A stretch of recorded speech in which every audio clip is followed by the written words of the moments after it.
E aí como é que eu decido finalmente um teste de hipótese? Falei, mas como é que eu jogo este erro na minha decisão?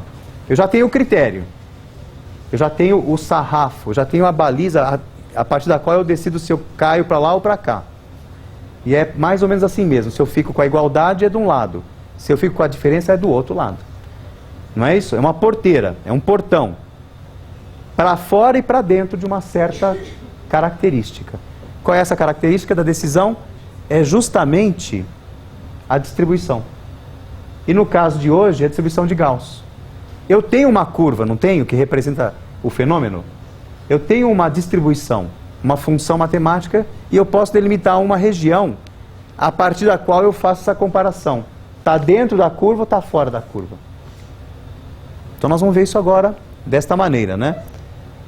Eu preciso avaliar esta magnitude da diferença e tomar a decisão com base nisso. Aí eu tenho que ter uma estatística, eu tenho que ter um teste estatístico. Finalmente nós vamos mostrar um teste estatístico que nós já começamos a mostrar na aula anterior como é que funciona. Aqui está a nossa bela curva de Gauss. Simétrica, com duas caudas, uma à direita e uma à esquerda, e eu tenho as regiões de interesse.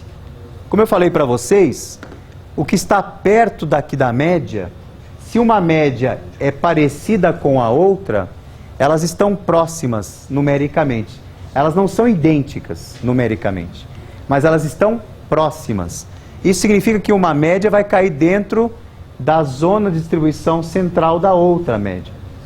Quando eu tenho dois grupos, duas médias, eu tenho duas curvas, mas eu só mostro uma curva e a outra média eu comparo com a média que está aqui gerando essa primeira curva. Se cair aqui dentro, eu chamo que é a zona de não rejeição da igualdade, ou zona de aceitação da igualdade, ou região. E aqui nas pontas, a partir de um certo critério alfa, que está medido por 2 aqui, né? Eu tenho duas caudas, não tenho? Eu posso jogar todo o alfa numa cauda só, aí é um tipo de teste. Ou eu jogo metade do alfa em cada cauda da curva. E o alfa nada mais é do que uma probabilidade, uma região, uma área. Então o alfa sobre 2, o que cair para fora desta, então o que está aqui nesta zona azul e nesta para cá, justamente está na zona de afastamento, ou seja, na região distante, que torna uma média distante da outra, a ponto de eu dizer que elas são diferentes. Então, o raciocínio basicamente é esse de um teste de hipóteses. Fernanda, o que você não entendeu? Vamos lá. Isso aqui é importante, porque, olha, vai ser 5, 6 semanas só falando sobre isso. Todo teste estatístico vai fazer esse raciocínio daqui para frente, tá? Caiu aqui dentro, é igual. Então, suponha o seguinte, eu faço um estudo com vocês agora. Eu vou medir a glicemia da turma que está desse bloco aqui, ó. A sala do lado direito versus a sala do lado esquerdo. São dois grupos, concordam?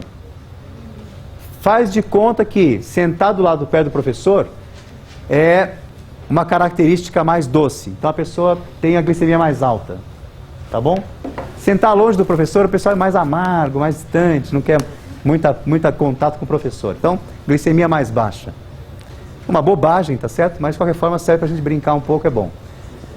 Eu vou fazer aqui uma amostra de 10 alunos desse lado direito e 10 do lado esquerdo. Então, o meu N é 10. Pegaram? Fiz a glicemia de cada um dos 10 em cada grupo e faço uma média. Este grupo aqui, a glicemia deu 90. Naquele grupo ali, da esquerda, deu 87. Aí o mais apressado fala assim, olha, tinha razão. 90 é maior que 87, portanto, é diferente. Vocês hoje perderam esta castidade, digamos. Vocês não acreditam mais nisso. Os números são diferentes, mas estatisticamente eles podem ser iguais. Porque 90 e 87, será que estão distantes o suficiente? Porque eu não informei o desvio padrão, informei? Eu não informei o erro padrão da média. Diga, ó, deu 90 de média nesse grupo, mas o erro padrão da média aqui nesse grupo foi 10. E ali naquele grupo, que deu 87 a média, o erro padrão da média foi 9. Se eu fizer 90 menos 10 dá quanto? 80. 87 mais 9 dá quanto? 96. Então, quando eu ponho um erro padrão da média para um lado e para o outro, o que vocês percebem? Há uma interpenetração dos dois fenômenos, das duas curvas. Então o que eu quero dizer é o seguinte, se o 87 está aqui e o 90 está aqui, eles estão numa região de igualdade, muito próximos. São valores muito próximos, estatisticamente falando. Eles são numericamente diferentes. Mas o erro deles, o erro padrão da média, faz com que eles sejam sobreponíveis. As curvas são interpenetradas. Portanto, o 87 está aqui e o 90 está um pouquinho para cá. Agora suponha um outro cenário. Eu vou pegar esta classe, pegar 10 indivíduos aqui, faço a glicemia, vou no ambulatório de diabetes e pego 10 indivíduos aleatoriamente. A média aqui vai ser 87, 88. Lá no ambulatório foi 150. 87, aí o erro para a média aqui foi 10 e lá no ambulatório foi 20. Tá certo? 150 menos 20 dá 130. 87 mais 10 dá 97. O que eu estou dizendo aqui? Ó? Que o 87 está aqui e o 150 está aqui. Onde é que caiu o 150? Na zona de rejeição da igualdade. Entendeu, Fernando, agora a ideia? Entenderam essa ideia? Quer dizer, quando eu não comparo os números pelo valor numérico, mas como eles se encaixam dentro da distribuição. Se eles estão próximos, estão aqui dentro da zona branca. Como no filme, a igualdade é branca. Lembram desse filme? Então, a igualdade é a zona branca, a região branca. A diferença está numa região na ponta da distribuição. Então, o meu valor caiu para cá. Ele está a muitos erros padrão da média distantes de um do outro. A ponto de eu falar que a probabilidade é de que eles sejam diferentes mesmo, maior. Eu tenho alta probabilidade de eles serem diferentes. Não é o acaso essa diferença. Eu estou evitando o acaso, né? Aqui vocês viram que ao acaso eu peguei dois grupos parecidos, comparei, eles são iguais, estatisticamente. 87 e 90 caíram na mesma zona de aceitação da igualdade. Entendeu a ideia? Então todo o raciocínio depende desta lógica agora. Eu vou comparar as médias dentro de uma certa regionalização. Se elas estão próximas, quer dizer o quê? Estão dentro dessa zona de 95%. Se elas estão distantes, elas estão aqui nas caudas. Uma está aqui no centro, que é uma das médias, e a outra está longe. Ou para um lado ou para o outro, tanto faz. Tá certo? Tanto faz. Aí, se o teste for bicaudal, pode dar negativo também, pode dar para o outro lado. Entenderam isso, gente? Essa é uma ideia boa. Fala. É você mesmo. Não? Dúvida não? Não, tudo bem. Estou perguntando porque se quiserem trazer dúvida, está filmando, mas não tem problema. A gente eventualmente corta ou não, depende da pergunta, né? Ok. A gente edita. Certo? Muito bem. Alô, turma B. Tá vendo aí? A turma B vai ver essa gravação, não é isso? Muito bem. Aqui estamos com a turma A. Diz oi. Oi, diz oi para a turma B, pessoal. Fala aí. Oi, oi. Fala com a turma. Vocês não se encontram, né? Anima, eu estou vendo. Segunda-feira nobre, né? Nível de significância. Então eu preciso de um teste estatístico, mas eu preciso de um critério. Sempre do critério. Lembre-se que o alfa de hoje em diante é o nosso critério. Se eu falei que 5% é o meu critério, eu jogo 2,5 aqui, nessa área, e 2,5 aqui. Se for bicaudal. Se for monocaudal, como a gente vai ver, eu jogo tudo num lado só. Ok. Então, vocês já estão agora instrumentados para fazer todo o resto do curso. Em termos de decisão, é só isso que eu preciso.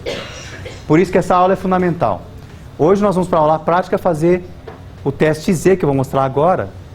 Mas tudo vai depender desta lógica. Aprenda a desenhar a curva, aprenda a escrever o teste de hipóteses e raciocinar com o alfa distribuído desta maneira como está aqui.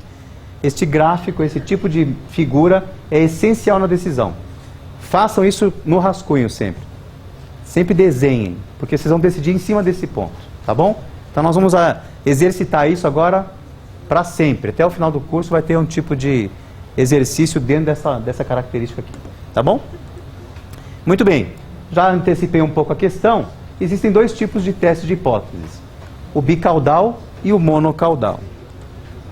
Na verdade, quando eu estou interessado apenas na diferença, eu não sei para que lado vai dar a diferença, então a droga B é lançada, a droga A já existe. Será que elas são diferentes? Mas eu não sei qual é a diferença, eu vou lançar a mão então de um teste em que o alfa é dividido nas duas caudas.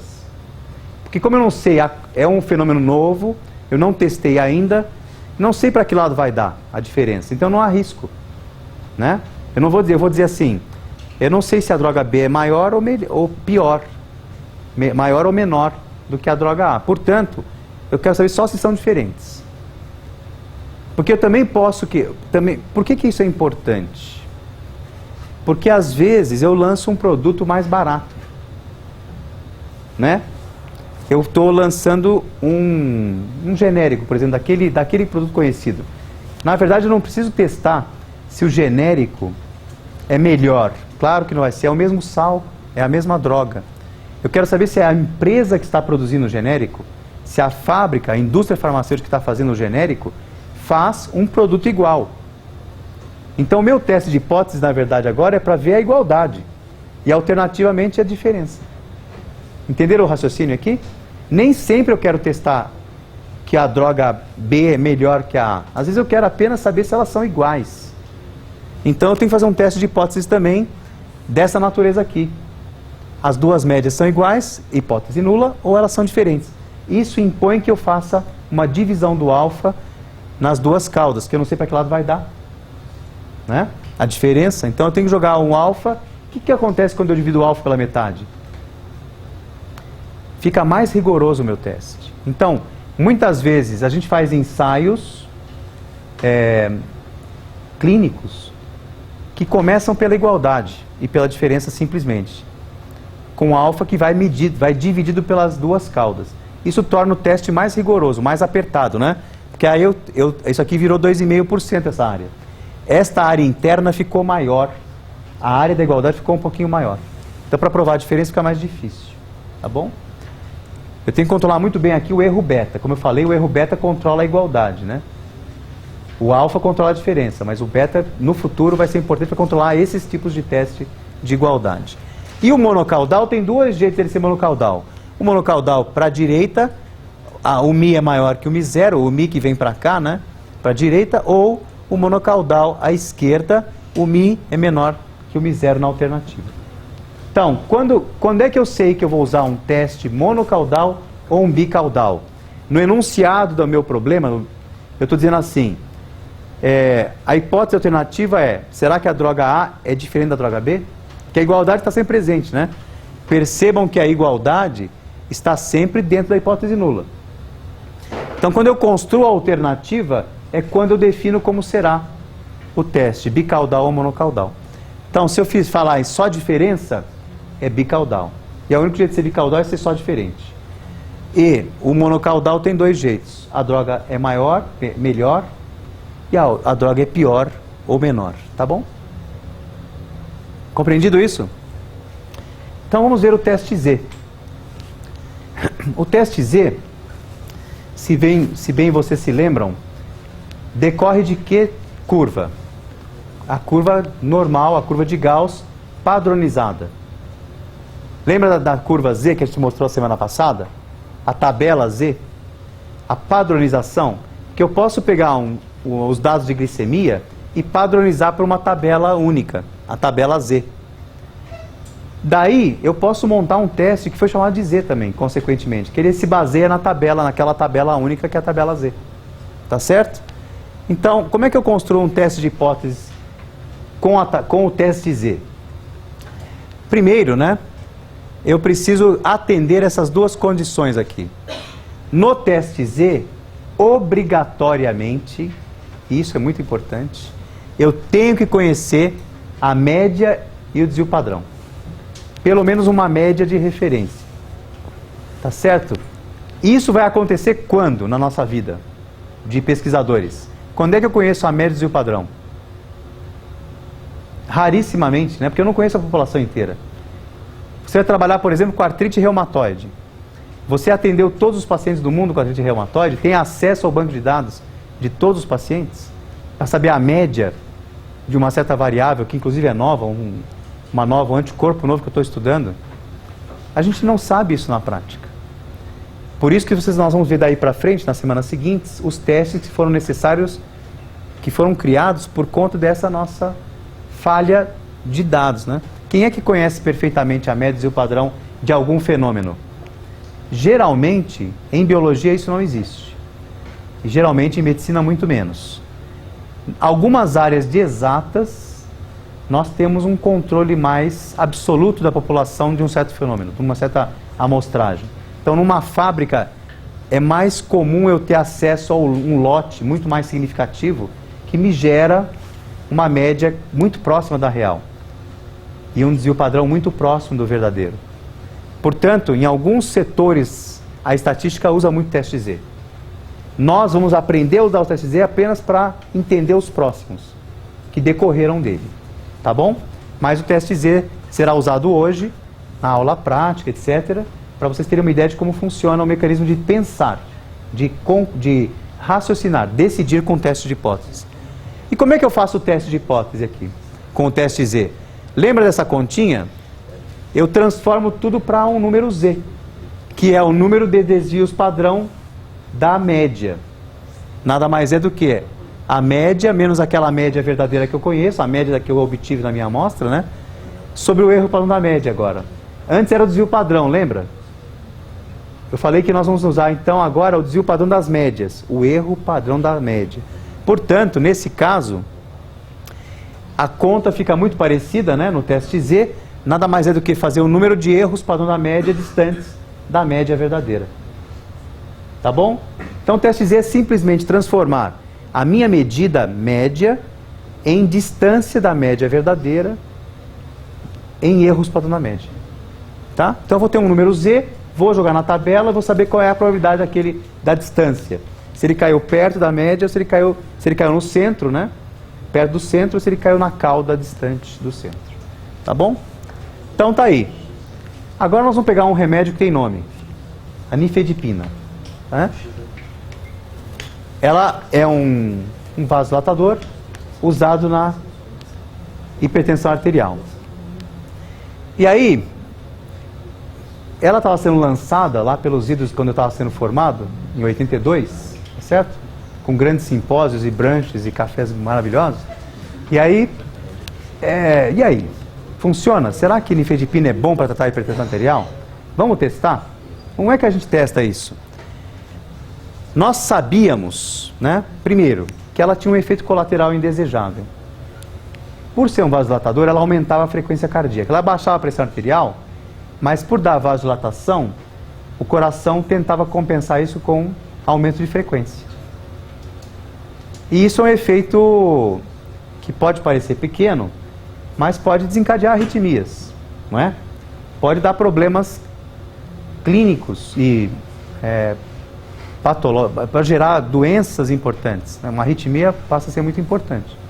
Então, era preciso ver se ela não dava uma variação média de aumento de batimentos cardíacos a ponto de transformá-la num perigo potencial para a média da população. Então, nós sabíamos, então, olha, veja a ideia. Nós sabíamos que a frequência de batimentos cardíacos média da população humana era de 69,8. Né? Isso por uma aproximação, é um conhecimento assim meio dado, que a gente colecionou tanto que aprendeu que essa média parece realmente a média verdadeira da população. E o desvio padrão também conhecido. Se eu conheço a média e o desvio padrão da população, eu posso comparar isso num teste Z com a média da droga. Então eu não preciso de dois grupos aqui, um grupo que usa e um grupo que não usa. Eu já sei, né, por uma convivência com essa variável de longa data, eu já sei que é assim a média e o desvio padrão. Portanto, eu posso fazer um estudo só com um grupo de pacientes para ver se esta média vai aumentar ou não. Então, pegamos 50 pacientes, recebendo a droga, e fizemos esse ensaio. Então, os pacientes geraram uma média de 70,5. Será que isso é diferente? Será que é diferente em que termos? Numericamente é diferente. Mas será que estatisticamente esta média de batimentos cardíacos é maior no grupo que toma nifedipina do que no grupo que não toma, na população geral? Será que a nifedipina aumenta significativamente os batimentos cardíacos? Vocês estão vendo que está pequena a diferença, né? Mas em que termos? Qual é o meu critério? Quanto que eu vou usar de critério? Vou usar um alfa de 5%. Eu preciso declarar isso. Se eu não souber qual é o meu critério, eu não consigo decidir. eu não consigo colocar na curva. Tá certo? Então, se eu conheço os parâmetros populacionais, conheço o Mi, que é a média populacional, e o sigma, que é o desvio padrão populacional, eu posso usar um teste Z. Vamos calcular o Z para 5% de alfa, valor crítico, que na tabela dá um ponto de corte de 1,96 de Z. Vamos ver como é que fica esta conta? Escrevemos o teste de hipóteses, né? Aqui eu fui conservador, ó. Será que é diferente ou é igual? Né? Alternativamente, então, foi só diferente para começar e igual, para ser mais ainda apertado, jogar os 5% nas duas caudas para ver se é igual ou diferente. Calculamos o Z pelo erro padrão da média, que já tínhamos a fórmula. Então, a média do grupo nifedipina menos a média do grupo populacional, da batimentos cardíacos populacional, sobre o erro padrão da média, sigma da minha amostra sobre raiz de n. Ou sigma da população, melhor dizendo, sigma da população sobre o raiz de 50, que é o tamanho da amostra da nifedipina. Então, esse é o erro padrão da média esperado para este momento. Já monto o gráfico com as zonas de delimitação. Se aqui é 5%, aqui é 2,5% de área, isso aqui dá 1,96 no eixo X. Tá? Na tabela, esse é o número característico, 1,96. Dá para decorar daqui para frente. Vai aparecer muito esse 1,96 na vida de vocês, porque ele é o ponto de que corta 2,5 para cá e 2,5 para cá de área, por cento, né? 2,5%. Então aqui tem 0,25 ou 2,5% e aqui tem 0,25 de caldo. Então é 1,96 e menos 1,96. Pronto. Eu tenho o teste de hipóteses, eu tenho a curva e as áreas delimitadas.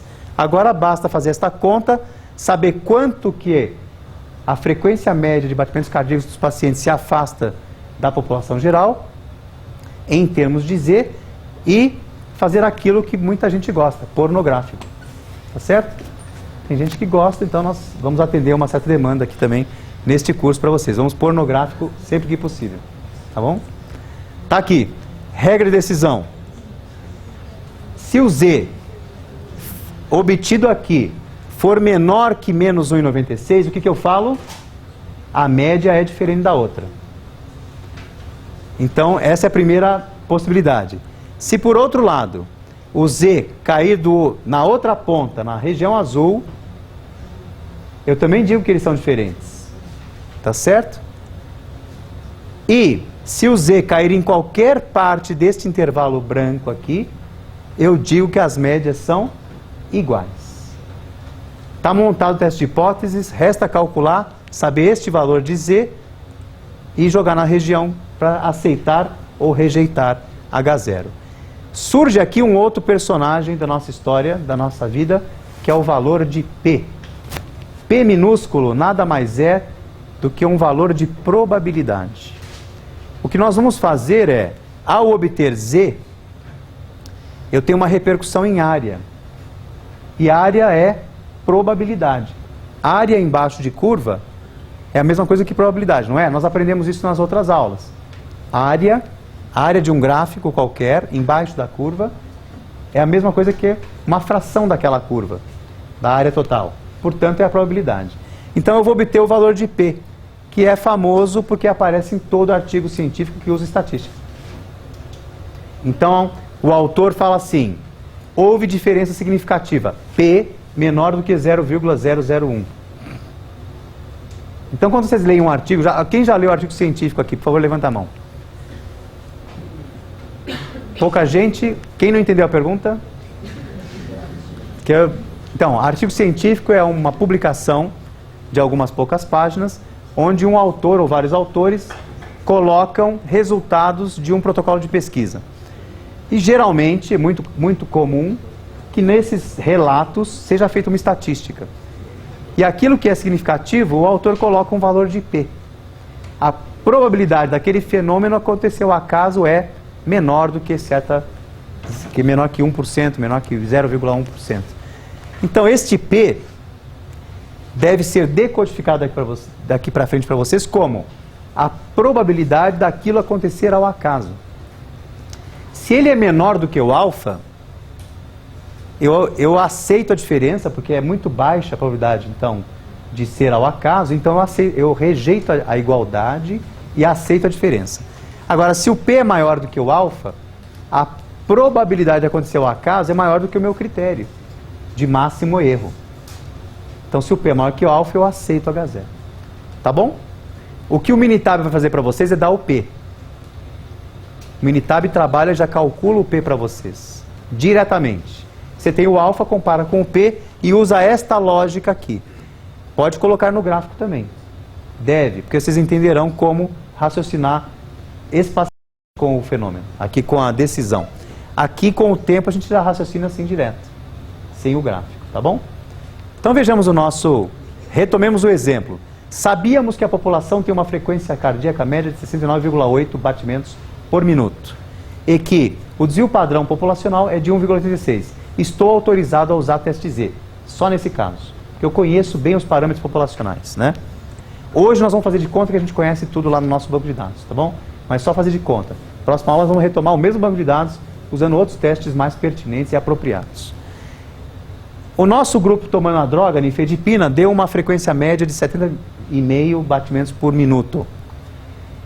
O erro padrão da média é o desvio padrão populacional sobre a raiz de 50, que é o tamanho da amostra que tomou nifedipina, 0,26. Calculo agora o valor de Z, faço essa conta aqui.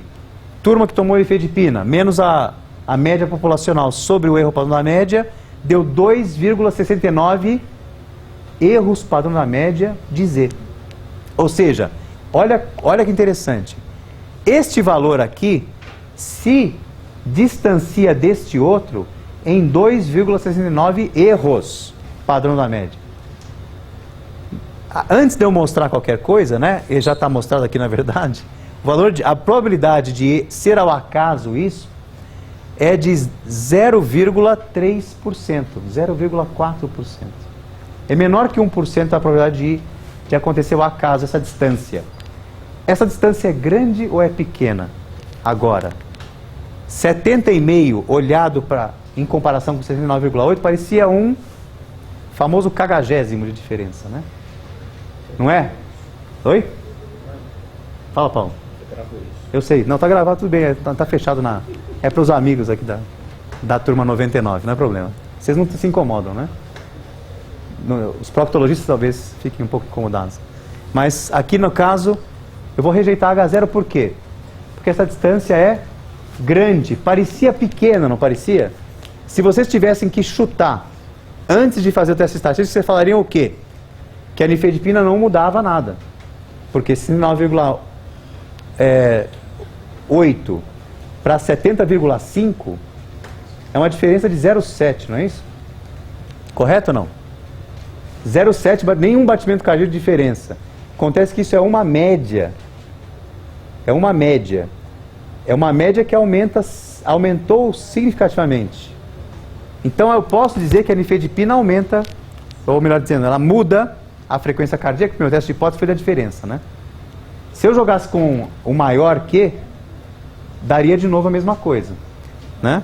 Então, oi? Diga, Marina. Eu não entendi. O que você não entendeu? Eu entendi como é que do valor de Z, 2,69, É. o senhor achou a probabilidade... Eu fui na tabela Z, eu vou mostrar agora como eu achei isso aqui, né? Então, na tabela Z, existe as áreas para cada região delimitada, né? Deixa eu ver aqui. Esse mesmo teste a gente fez monocaudal, para vocês verem aqui. Veja que o ponto de corte era 1,96 lá no monocaudal, né? 2,69 está para cá, não está? Então, esta área resultante aqui, a área de 2,69 é bem pequenininha. Se aqui era 2,5% no bicaudal, esta área é menor que 2,5%. E na tabela eu consigo calcular aquele valor de probabilidade, que é 0,0035, etc. Então é pela tabela que eu vejo, é uma das possibilidades. O Minitab me dá isso direto. Ele calcula pela curva e ele faz esse cálculo de P. Mas para obter o P eu tenho que ir na tabela, na mão, né, fazendo manualmente, tá bom? Então, ao fazer o mesmo teste aqui, monocaudal agora, a nifedipina aumenta a frequência cardíaca, né? Eu vou ter, o ponto de corte aqui é 5% agora, o alfa é inteiro numa cauda só. e dá 1,645. O 2,69 está para cá, ó.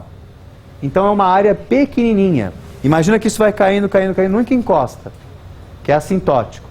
Mas o 2,69 gera uma área muito pequena, uma cauda muito mínima, que é 0,35%. Então é menos de 1% de cauda. Como é menor e como está longe da média, porque no gráfico é assim que eu coloco, né? Não caiu aqui no meio branco, caiu para cá, ó. Caiu longe. Uma média caiu longe da outra, em termos de erros padrão da média. Então, mesmo o valor sendo muito parecido, eles estão distantes 2,7 quase erros padrão da média, o que os torna diferentes do ponto de vista estatístico. Há diferença significativa entre as duas médias. Portanto, eu posso concluir que a nifedipina aumenta, sim, a frequência cardíaca. Tá bom? Entenderam, então, esse raciocínio? Agora eu posso ter uma outra situação. Para duas amostras. Eu posso fazer o teste Z para duas amostras, tá? Aí eu fico na mão de conhecer apenas o desvio padrão populacional. Tá bom? Então, como é que funciona isso? Vai mudar um pouco a estratégia de montagem do teste. Por quê? Porque agora eu tenho dois grupos populacionais que vão ser comparados. Dois grupos que vão ser obtidas médias, né? Eu vou ter que fazer, na verdade, uma diferença entre médias. O meu erro padrão da média não será mais de uma amostra só. Ele será composto de duas amostras. A fórmula muda um pouquinho. Porque eu vou ter que pegar um desvio padrão, outro desvio padrão e compor num único desvio padrão. Então, a fórmula tem esta característica aqui, ó. O erro padrão da média ganha um nome um pouco diferente. É o erro padrão da diferença das médias. Porque o que está em jogo agora não é mais uma média, mas são duas comparadas. Quando eu comparo as duas, o que me interessa é a diferença entre elas. E não mais uma isolada da outra. Então a diferença das duas, composta nessa fórmula aqui, que é basicamente o mesmo, quase que a soma dentro da raiz quadrada dos dois erros padrão da média, tá bom? Ficou fácil? Entenderam a ideia? A ideia é compor as duas médias numa diferença, né? Vocês vão usar essa fórmula em alguma festa específica? Não. Não. Não vai ser pedido para vocês a fórmula em algum momento na vida? Não, mas é preciso entender como é que essas coisas surgem dentro do software, tá? O software faz cálculos a partir de contas assim. Essas aritméticas todas têm que estar em algum lugar, no algoritmo do software, né? Então, ponto importante a ser lembrado, só posso usar teste Z para duas amostras quando os desvios padrão forem conhecidos, tá bom? Então não dá para sair usando teste Z. Hoje nós vamos usar autorizadamente, faz de conta que a gente conhece tudo do que vocês vão trabalhar lá no laboratório agora. Mas a gente de fato não conhece. Na prática eu tenho que trabalhar com a amostra só, porque eu não conheço a população em geral, né? É muito raro eu ter notícias da população geral. Ela é inatingível, né? Bom, dito isso, dá para comparar então o teste Z com duas amostras e nós vamos ver isso hoje então na aula prática, tá bom? Muito bem, peguemos uma situação aqui de novo, né? Só para montar mais um teste. Sabemos aqui, agora eu vou usar uma outra tipo de droga, não para hipertensão, mas uma droga hipnótica. O que é uma droga hipnótica? É uma droga que dá sono, tá certo? Benzodiazepínicos, aula do professor Raimundo, algumas coisas que geram estados de torpor quase. Como é que é o nome aí? Da minha colega aqui? A Natália, por exemplo, já está em alfa, quase, não é isso? Tá com frio? Tá, né? Alguém me faz a gentileza. Aumentou? Quem aumentou? Ah, então legal. Obrigado. É que realmente começa a gelar, né? Minha faringite não vai desaparecer até junho, acho. Desse jeito. Então, fazemos o seguinte, uma droga hipnótica que eu quero verificar, duas drogas, na verdade, agora, são dois grupos, né? Quero saber se elas são diferentes em número de horas de sono, tá? Então, o desejo aqui é fazer o paciente dormir melhor. Então, dá um benzodiazepínico e aí eu lanço uma nova molécula, quero saber se essa melhora ou é diferente da outra. O teste Z não muda muito. O que vai mudar é que agora eu tenho duas médias em confronto e um erro padrão da diferença das médias que combina os erros padrão da média dos dois grupos, tá? Então tá aqui, ó. Nós usamos, na verdade, um placebo. O que é um placebo? É um comprimido muito parecido com aquele que eu vou dar para o outro grupo, que tem o medicamento, que tem o princípio ativo, só que naquele comprimido tem talco só. Ele é uma pílula, é um comprimido que imita um remédio, ele parece remédio, mas não tem nada lá dentro, só tem o talco. Então, para saber se, muitas vezes, isso mais no passado a gente usava placebo, que não tinha drogas ainda. Hoje em dia fica mais difícil fazer qualquer ensaio clínico com placebo, porque eu já tenho medicamentos em linha que são usados. Então, geralmente, você vai comparar medicamento contra um novo. Um tratamento já consagrado com um tratamento novo. Mas placebo ainda, às vezes, a gente lança a mão quando é uma área nova, que não tem um tratamento específico, né? É antiético usar placebo em pacientes quando eu tenho uma medicação que funciona. Então, placebo fica restrito a circunstâncias muito específicas quando nós não temos alternativa terapêutica. Isso hoje em dia é raro. É difícil uma doença que já não tem algum tratamento definido, tá? Então, placebo é uma situação muito rara. Então, meu grupo que tomou placebo dormiu 8 horas e meia, em média, por noite. O grupo que tomou o hipnótico, a droga hipnótica, dormiu 10,1 horas em média por noite. Os mais apressados olham e falam: ah, direto, vou dar esse benzodiazepina que é ótimo. Aumentou aí 1 hora e meia de sono para o paciente, né? Os mais inteligentes vão fazer um teste estatístico para ver se essa distância é real, se isso não está sendo apenas um acaso e as duas zonas de interveniência da curva são similares, né? O desvio padrão é conhecido, 2 horas de sono para cada lado, e o número de pessoas em cada grupo também é idêntico, 36. Isso para facilitar as contas, né? Dá conta fácil. Então, fazendo o erro padrão da diferença das médias, eu tenho que o valor de 0,47 que eu vou aplicar para o cálculo de Z agora. Uma média contra a outra sobre o erro padrão da diferença das médias. Então, a diferença foi de 1,6 horas de sono. E aí eu tenho menos 3,39 erros padrão da diferença das médias entre as duas médias. Para vocês, isso aqui é muito, muito longe um do outro ou muito perto? Eles estão muito próximos ou muito distantes? As duas diferenças, as duas médias. Estão muito distantes, né? Tanto que o P calculado para este valor de distância entre as médias é de 0,07%. Ou seja, é menor do que 1%, muito menor que 1%. Então, realmente, o hipnótico aqui fez uma diferença. Essa 1,6 é significativa. Portanto, se eu quero aumentar horas de sono de uma pessoa, esse benzodiazepínico funciona. Se eu quero fazer ela dormir um pouquinho mais à noite, em média, ele funciona. Em média, para a população que eu estou estudando. Tá bom? Então, tá aqui, ó. Como é que eu coloco isso em termos gráficos? Ele caiu para cá, né? Mas é equivalente, como ela é simétrica, eu posso simbolizar dos dois lados, né? A diferença está aqui, ó. A cauda gerada, a área embaixo da curva da cauda, é uma área pequenininha de 0,07%. Muito pequena, né? Então essa diferença é significativa. Esse benzodiazepínico funciona quando comparado ao placebo. Tá ok? Muito bem. Então não foi ao acaso que isso aconteceu. A droga tem uma ação perceptível. Muito bem. Eu acho que fica aqui uma mensagem final, né? Um roteiro para vocês trabalharem daqui para frente com testes de hipóteses. O que precisamos fazer para gerar e poder concluir, tomar uma decisão baseada em testes de hipóteses? Primeiro, formular a hipótese de interesse, fixar o nível de significância, que é o alfa. O critério tem que ser dito a priori, eu preciso de um critério para decidir.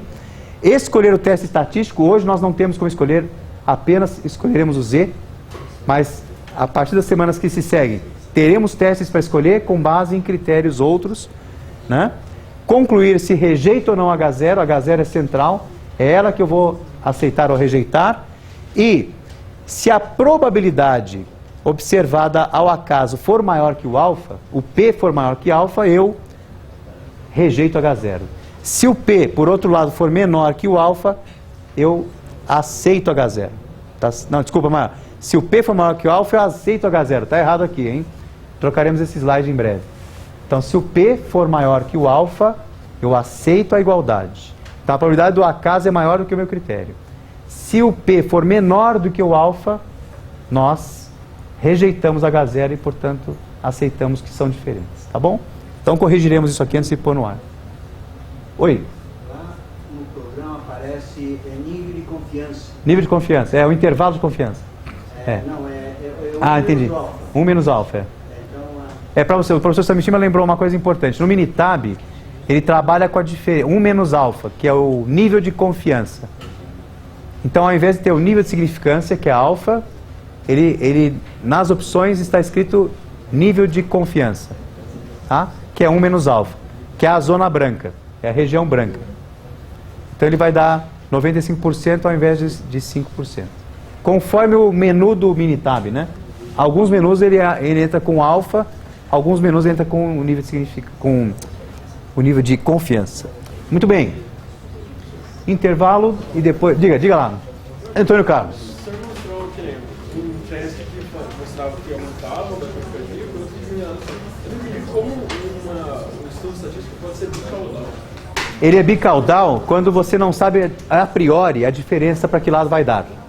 Então, se você não conhece o fenômeno, você não tem dados ainda que te digam a direção, você joga ele como bicaudal.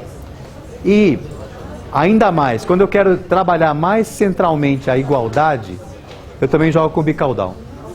A igualdade é mais importante para mim naquele ensaio do que a diferença, eu uso o bicaudal. Porque para qualquer lado que dê diferença, qualquer que seja ele, me interessa mais é o foco na igualdade. Tá bom? Oi, Sami. melhor dizer que o teste é bolado antes de fazer o experimento. Isso, só um detalhe final.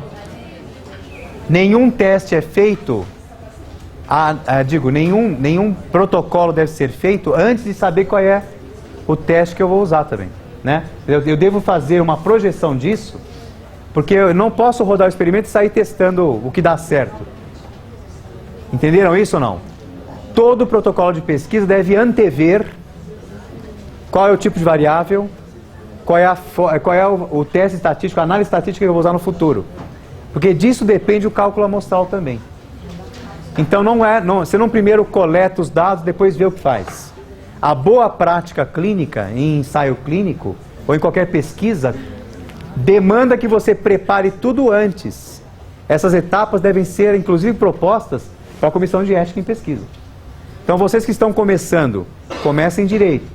Ao fazerem um projeto de pesquisa, vejam todas essas análises têm que estar previstas no protocolo. Os nossos colegas mais velhos fazem o quê? Coletam os dados e falam assim para o computador: o que vai dar P significativo? É errado. Isso é uma péssima prática. A gente não sai testando dados até dar certo. Isso está errado. Então, fica essa mensagem final, bem lembrado, professor Sami. Obrigado.